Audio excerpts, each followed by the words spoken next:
And now, before we end the program again, we have here our PTA president to, of course, extend her words of gratitude. We have Marisa Antonia.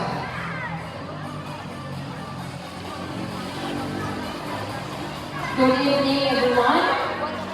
On behalf of the Patisserie family, I would like to extend my heartfelt gratitude to all of the parents, teachers, nieces and sisters, for making this coronation day a truly joyful and memorable celebration.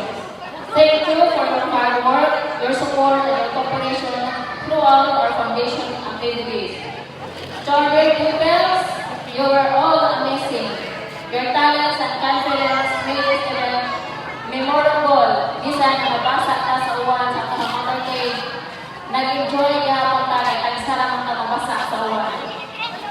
To our dear candidates, mga gwapa o gwapo, congratulations. Truly inyong ipakita inyong mga talents this evening.